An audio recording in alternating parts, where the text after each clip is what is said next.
Hello, everyone. Welcome to another episode of Trek Canon. So, I had some ideas and thoughts about season one and season two of Discovery as a whole. You know, now just bear with me for a few. This is what I'm thinking. Now, I'd like to think that Star Trek Discovery, season one and two, was a view of something that happened, a nice happenstance of something that took place at a certain time in Trek history. Okay, so what took place?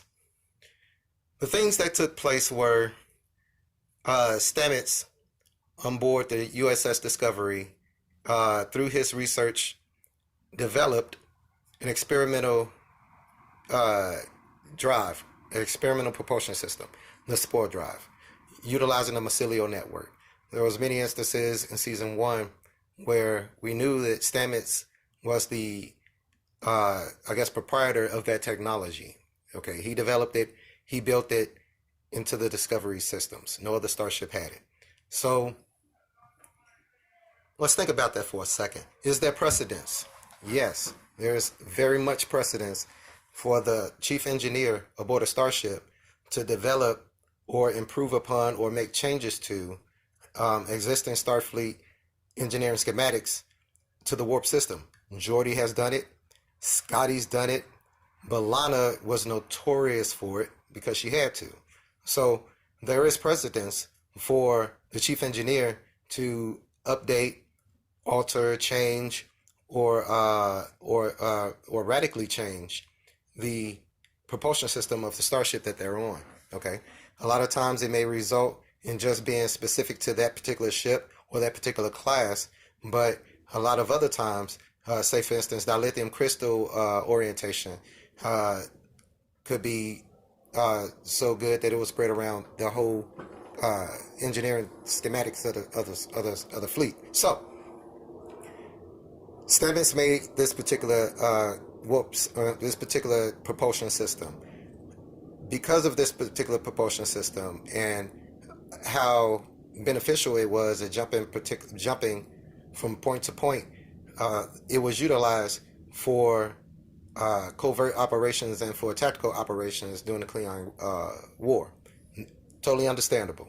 Now, we get into season two, and we've come to find out that time shifting is involved. Okay, time travel, the Red Angel. Totally understandable. All right. Time travel, time skipping, time paradoxes, causality loops. All of those things are prevalent in Star Trek mythos. Okay, in Star Trek canon, those things that's normal. Okay, so I don't even mind that. But so come to find out that Discovery, everything that happened on Discovery, all of Discovery's technology, was sent into the future. Spock recommended that everyone who knew about all of this particular situation, um, remain silent, uh, or risk treason. Okay, now I can understand why they did that.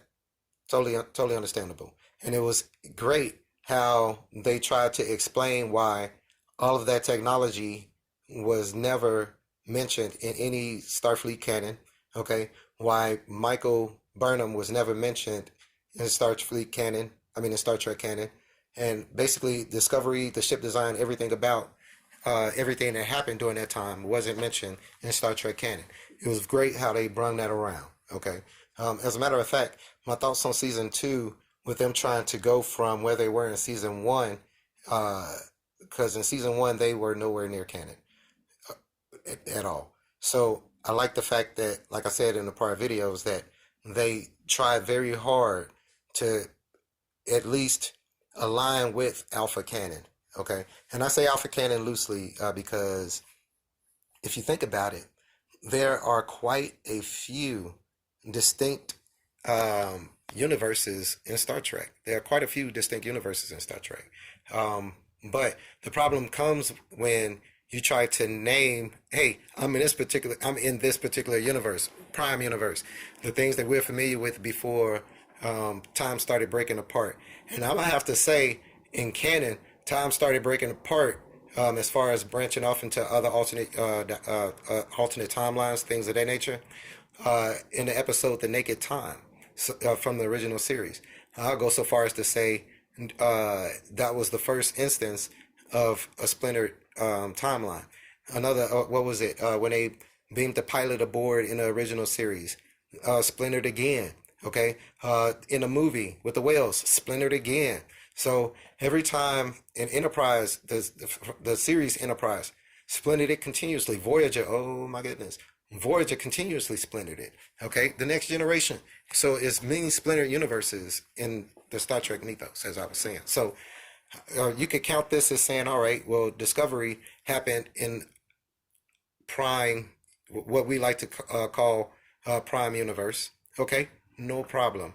Um, what did I think of Discovery as a whole? All right, as the mini series that it was, the mini movie that it was.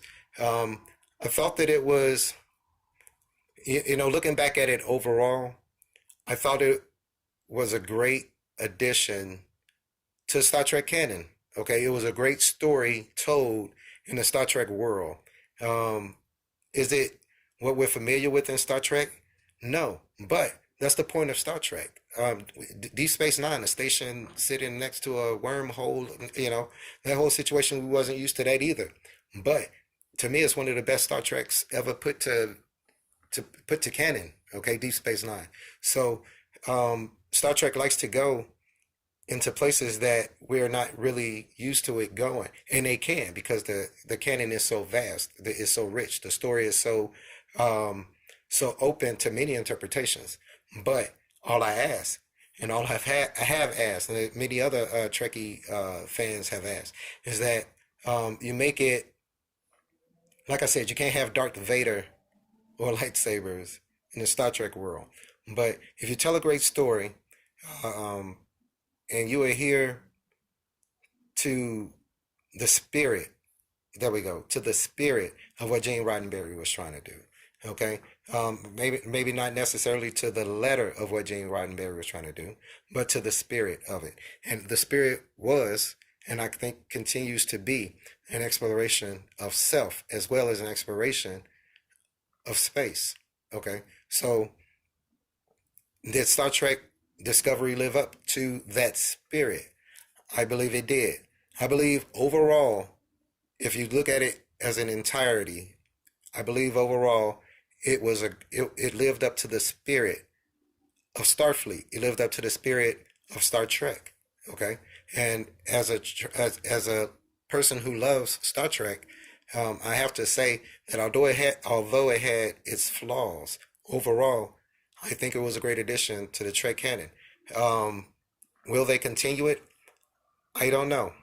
Um, I would like to see a continuation from focusing on Pike.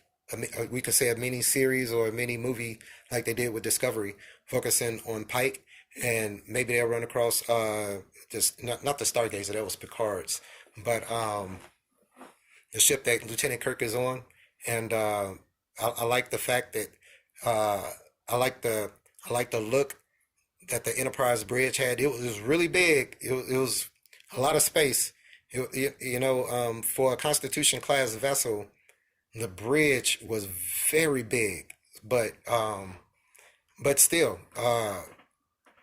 it paid homage to the main points: the railing color, the positions, the little eye scanner that Spock always looks into. Um, I like the fact that they paid homage to that. I like the uniform updates. I believe that the uniforms, that uniform design would have been okayed in the original series if they had the production money to do it. I honestly believe that because they look military, they look very professional, and they look very nice. They're very nice. Is very nice. They did a very nice job with that. The whole scene at the end on the Enterprise, I, I had to tip my hat off. You know, I'm not wearing a hat, but I had to tip my hat to him. So, that was just my thoughts on Discovery. Let me know what you guys thought. I know that there were some problems with certain episodes, maybe a few, maybe more than a few. But tell me what you guys thought of the overall addition to the Star Trek canon, to the Star Trek universe. Tell me what you guys thought about just the overall Star Trek Discovery as its entirety. Okay, so let me know in the comments. I love to hear from you guys. I love to respond to the comments. I love to have conversations about Star Trek. Um, Again, a lot of stuff comes from memory. I know I keep saying this. I really do need to make a script or something that I could follow to keep myself on point and not say so much. So uh, appreciate the watch, guys, and have a great time.